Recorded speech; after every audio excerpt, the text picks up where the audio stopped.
Peace be upon you, dear listeners.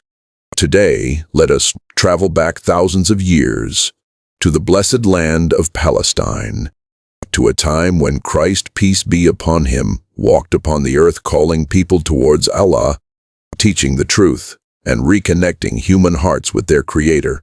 It was an era of simplicity. Journeys were made on foot, possessions were few, and walking alongside a prophet was not only an honor, but also a heavy responsibility. It begins with one such journey. Outwardly, it was an ordinary trip, but hidden within it were deep secrets of human nature, faith, and inner trials. Christ, peace be upon him, once set out on a long journey with one of his disciples. No royal caravan, no crowd following behind. Only a prophet of Allah and an ordinary man walking beside him, carrying devotion in his heart, along with unspoken weaknesses. When they stopped at one place to rest, Christ, peace be upon him, gently looked at his disciple and asked a simple question, a question that seemed ordinary but would soon cast its shadow over the entire journey. "Do you have anything in your pocket?" The disciple replied honestly, "I have 2 dirhams. No. In those days, a few coins were enough for food and basic needs. Christ, peace be upon him, then reached into his own pocket, took out 1 dirham, and said, "Now we have 3 dirhams. There is a settlement nearby. Go and buy bread worth 3 dirhams." It was a simple instruction, without harshness or complication. Yet often, a person's true test does not begin in major events, but quietly, in moments like these. The disciple went to the nearby settlement, paid 3 dirhams, and received 3 fresh loaves of bread. As he walked back along the same path, his footsteps were steady, but his thoughts were restless. He began calculating in his mind. 1 dirham belonged to Christ, peace be upon him. 2 were his own, and there were 3 loaves of bread. How would they be divided? That thought slowly transformed into justification. He convinced himself that since most of the money was his, eating 1 loaf on the way would not really be wrong. In the loneliness of the road, he ate 1 loaf and returned with 2 in his hands. At that moment, he felt no great fear, only a sense that it was a small matter, hardly worth worrying about. When they resumed their journey, Christ, peace be upon him, picked up a loaf with his gentle smile and asked calmly, "How many loaves did you receive for 3 dirhams?"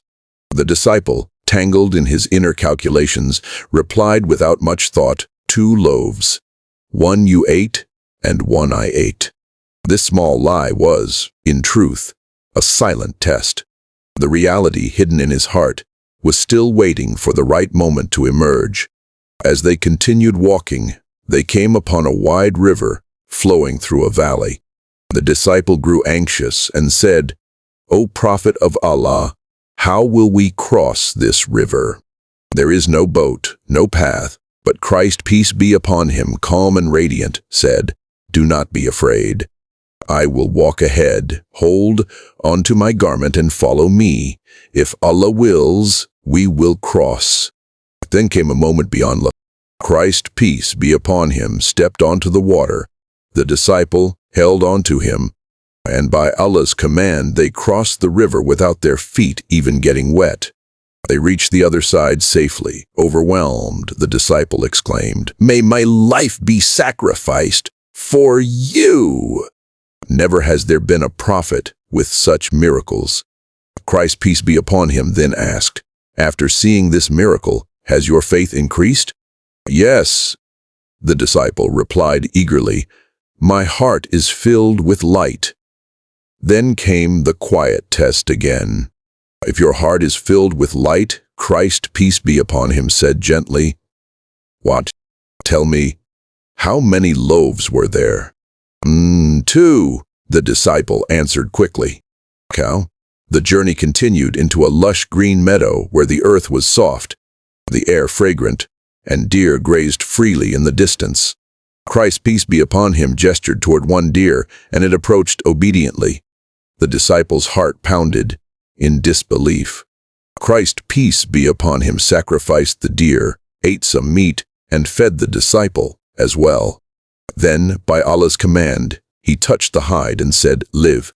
Before the disciples' eyes, the deer returned to life and ran back into the wild. Once again, Christ, peace be upon him, asked, "Has your faith increased?" "It has doubled," the disciple replied with awe. "Then tell me," came the familiar question, "how many loaves were there?" "2," he said again. Step by step, miracle after miracle unfolded, crossing rivers, reviving life. Yet the disciple clung to his lie. Then, near a mountain, they saw 3 bricks of gold shining on the ground. Christ, peace be upon him, said calmly, "1 brick is mine, 1 is yours, and the 3rd belongs to the one who ate the 3rd loaf." Shame finally overwhelmed. With his head lowered, he confessed, "I ate the 3rd loaf." Christ, peace be upon him, left him there with the gold. Soon after, 3 robbers arrived, killed the disciple out of greed, then killed each other through betrayal and poison. When Christ, peace be upon him, later passed by the lifeless bodies and untouched gold, he sighed deeply and said, "This is how the world treats those who love it.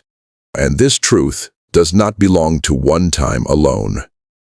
History repeats it again and again. Once, during the rule of Caliph Manzur, a man boldly criticized him in public. The caliph tested his sincerity with food, wealth, status, and power. Each time, the man failed, surrendering to greed.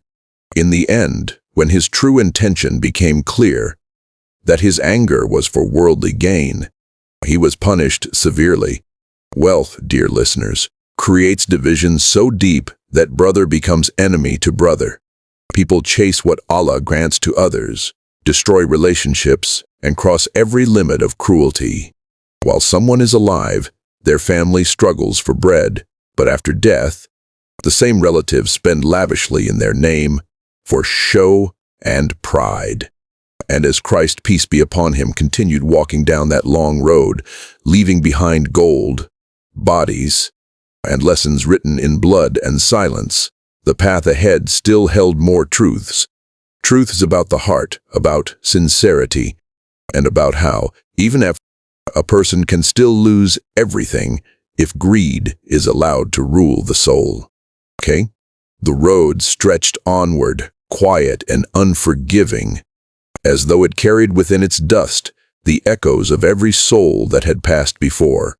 Christ, peace be upon him, walked with steady steps, his face calm, yet his silence spoke louder than words. Each footprint left behind seemed to whisper a reminder that the journey of a human being is not measured by distance, but by what the heart carries along the way. The world they had just passed remained unchanged. The gold still lay where it had fallen, shining uselessly in the sun, untouched and unwanted, while lives had been erased because of it. Wealth had promised comfort, but delivered death. Desire had spoken softly at first, then tightened like a noose. And sincerity, once lost, had found no path back. Such is the nature of this world. It presents itself as generous, full of opportunity and reward, yet hides its sharp edges beneath glittering surfaces. A small compromise, a single dishonest act, often feels insignificant in the moment, but slowly, quietly, it reshapes the heart. The disciple did not fall because he lacked miracles. He fell because he lacked truthfulness with himself. History bears witness to this reality again and again. Many have spoken words of truth, yet their hearts were weighed down by desire. Many have stood boldly before rulers, scholars, and crowds, believing themselves righteous, only to be exposed when the doors of wealth and power were opened for them. The tongue may speak wisdom, but it is the heart that reveals loyalty. The world does not destroy people with force alone. It tempts them, comforts them, tests them slowly. First with bread, then with gold, then with status. Few recognize the test while it is unfolding. Fewer still pass it. Okay. For the real trial is not poverty or hardship, but abundance, when the soul is asked to choose between conscience and comfort. Christ, peace be upon him, knew this reality well. That is why his questions were gentle, repeated, and seemingly simple. He did not expose the lie immediately, nor did he punish it at once. He allowed the truth to surface on its own, for a truth confessed willingly carries more weight than one dragged into the open by force. Each question was a mirror, and each answer revealed how far the heart had drifted. The lesson was never about bread, nor about gold. It was about honesty when no one is watching, about faith when desire speaks louder than conscience, about remaining truthful even after witnessing wonders that shake the heavens. For miracles may amaze the eyes, but only sincerity can purify the heart. And so the journey continued, step after step, lesson after lesson, leaving behind those who chose the weight of the world over the light of truth, while ahead lay paths that would test faith in ways far deeper, where neither miracles nor words would be enough, and only the state of the heart would decide what comes next. The silence of the road deepened, as if the earth itself was reflecting on what it had just witnessed. Christ, peace be upon him, moved forward with calm certainty, teaching without speeches, guiding without force. The lesson was unfolding naturally, written not in words, but in consequences. Every soul, sooner or later, is brought to such a crossroads, not always with gold lying openly on the ground, and not always with miracles unfolding before the eyes, but with choices that appear small, almost harmless. A hidden lie, a quiet compromise, a desire justified by logic. These are the moments that shape destinies. People often imagine that faith is proven in grand sacrifices, yet forget that it is tested first in the unseen corners of the heart. Those who walk the path of truth are not protected from temptation. They are simply given clearer signs. But signs alone do not save a person. What saves them is the courage to be honest when dishonesty seems easier, and the strength to let go when holding on feels profitable. The disciple had seen water turn harmless beneath his feet, and life return to a lifeless body. Yet he could not release a single loaf of bread without deception. This is the tragedy of the human soul when desire outweighs awareness. The world continues to turn in this manner. It raises people with wealth and lowers them with the same hands. It dresses falsehood in fine clothing and presents it as wisdom. Many claim to stand for truth, but when tested with comfort, they retreat. When tested with authority, they bend. And when tested with excess, they forget. Christ, peace be upon him, understood that guidance cannot be forced into hearts. Truth must be chosen freely, even if the price is heavy. That is why the road remains open, and the lessons repeat themselves through time. Every generation witnesses its own version of the same story. Different faces, different settings, but the same inner struggle. Some will continue walking, light in their steps, unattached to what weighs the soul down. Others will stop along the way, distracted by what sparkles briefly before fading. And the journey of life, like that road beneath the prophet's feet, will not pause for anyone. Ahead lie further tests, subtler than gold and sharper than swords. Tests where the heart will be asked to choose, not between right and wrong, but between sincerity and self-deception, between remembrance and forgetfulness, between the fleeting comfort of this world and the eternal clarity that waits just beyond the horizon. And so, dear listeners, as this long road of reflection comes to a pause, the echoes of that journey remain alive within us. The story of Christ, peace be upon him, and his companion is not bound to a single time or place. It walks beside us even today, in our homes, our dealings, and our private thoughts. It reminds us that faith is not measured by what the eyes witness, spoil, but by what the heart guards when no one else is watching. The world will always offer its loaves, its gold, and its promises, sometimes openly, sometimes quietly, slipping into our lives disguised as necessity or opportunity. And every time the same question is asked, not with words, but with circumstances, will we choose honesty over desire? Truth over comfort? Sincerity over gain? Miracles may strengthen belief, but they cannot replace integrity. Knowledge may guide the tongue, but it cannot purify the heart. Only a soul that remains truthful in small matters is protected in greater trials. May Allah protect our hearts from greed, hypocrisy, and self-deception.